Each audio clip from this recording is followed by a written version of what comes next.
Hey, Red Chip. Here with my hand of the month for June. This month's hand took place at the World Series of Poker here in Las Vegas. I know that Red Chip is primarily focused on cash games, but this hand was instructional enough in a bunch of different ways that I thought it was really useful. And it's a concept that really applies to cash games, and one that I've been looking for a hand to illustrate and just kind of haven't had a hand pop up since this one happened in a tournament, but the stacks were deep. It's very similar, and it's a hand that would play out in a cash game in a very similar way. We were in level 3, so the stacks were pretty deep. This was the Big 50 event, so we started with 50,000 in chips, and there was no fear of getting all in anytime soon, so played a lot like a cash game. Everyone at my table was an amateur, except me. I loved this table, and these were very predictable amateurs in a tournament like this. They can be really afraid to lose their money. With the deep stacks, seeing flops against amateurs is just super valuable. And I was wearing the Blue Shark and Eye Ninja gear that I often wear, so I had the image of a pro, and that tends to change how people see you. It's always important to be conscious of your table image, and I definitely knew that people saw me a little differently than the rest of the table because of that. I was dealt Ace King in early middle position, raised to 2.5 big blinds. That is a very small portion of my stack, and some of the game theory stuff would say, and often this happens in cash games, that you should raise a lot more because the stacks are so deep. But I was very comfortable seeing flops with these players. I was very comfortable reading these players, and I don't mind if I see a flop with them with Ace King. I think I can get a lot of value out of exploitive play on the flop from these players. So I don't mind making this small raise, even though in a cash game you often wouldn't make this small a raise. I got a call from the button and a call from the big blind. Both just fairly random amateurs. And the flop is low cards, paired, very rarely hits anyone unless they have 2 hearts. All right, it could hit someone with an 8, but this is a flop that misses my opponents the vast majority of the time. So when the big blind check to me, I'm always going to bet here. I've got the value of 2 overcards. I've got the value of bluff cards coming. I'm very likely to have the best hand right now, and if I don't, I'm very likely to be able to improve to the best hand because it's unlikely someone has a 6. We know from combinatorics as well as looking at the frequencies that our opponents will call with a hand that has a 6 in it, that 6s are fairly unlikely. So when the big blind calls, we think about his range, and his range is really 7-9, 2 hearts, any hand with an 8 in it, and those will often be either Ace 8 or a suited hand with an 8 in it, or 8-9 or 8-7 possibly. It's also possibly as a 6, right? So when the turn brings another 6 and he checks, now I want to check behind. It's not likely that he has quads here. I'm not really afraid of quads. What I'm worried about is an 8 and being check raised by an 8, or a random deciding that they're going to bluff the pro and check raising me with nothing. And if he check raises me here, I'd have to fold. And I would be folding away possibly the best hand, almost for sure 6 outs to make the best hand. So I don't want to do that. And I can get him to bluff into me on the river. Even if an ace or a king comes, he may bluff into me on the river.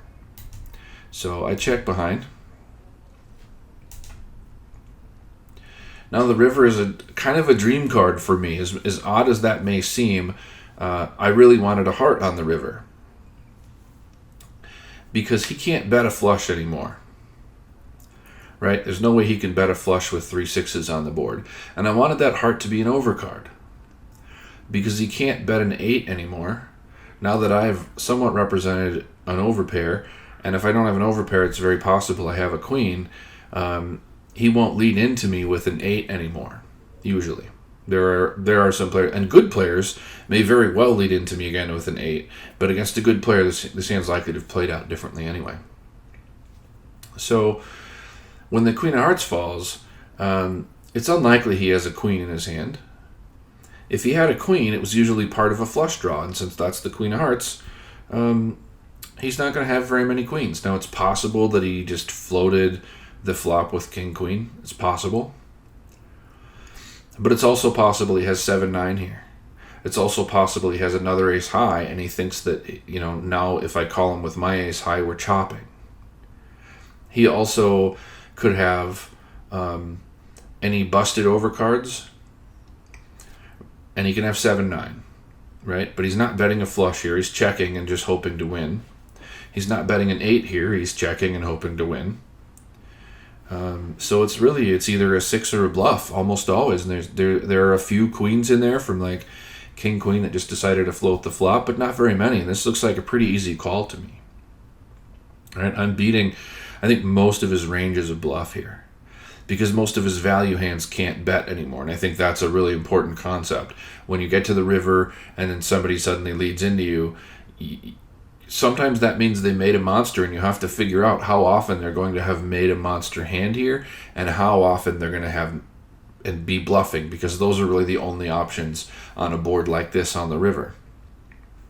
Either he's made an absolute monster by hitting a queen, or he has a 6, or he has nothing and he's got 7-9 or ace high, just something that missed, right? Because he's not going to bet a pair of 4s, and he's not going to bet a pair of 10s, and he's not going to bet an 8, and he's not going to bet a flush.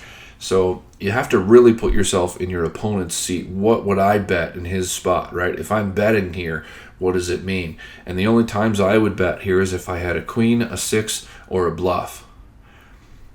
And since there's an awful lot of bluffs in that range, I can call here, especially when it's I'm getting 2.5 to 1 almost from the pot.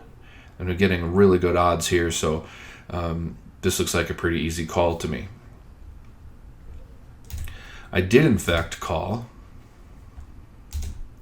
He showed the ace-4. I'm not sure why he bet that. Honestly, I would have checked that in his spot, maybe picked off a bluff, but more likely chopped the pot. But he's never going to make get a call from a worse hand, right? I'm never going to call with a worse hand than his, and I'm never going to fold a better hand than his. So it's not a very good bluff.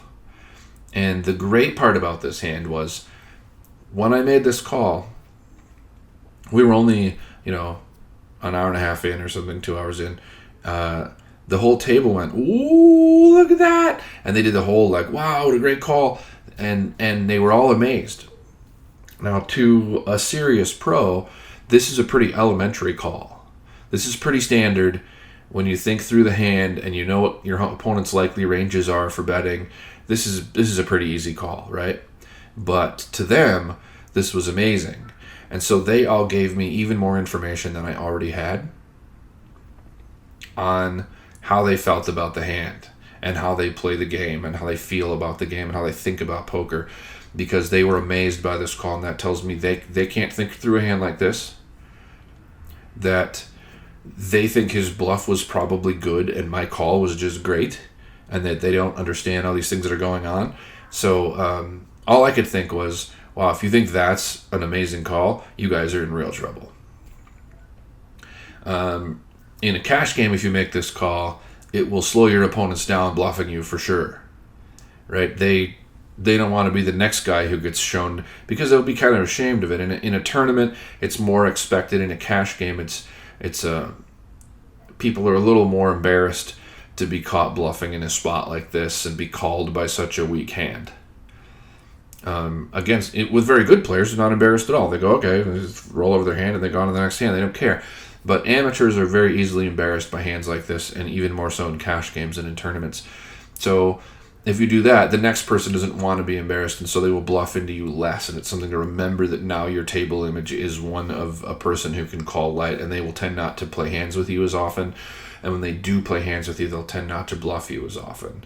So if you've shown down a hand like this, that's a thing to remember. Here's my contact info if you ever want to get in touch with me. If you have questions about the hand or questions about Red Chip, or is there anything else I can do for you?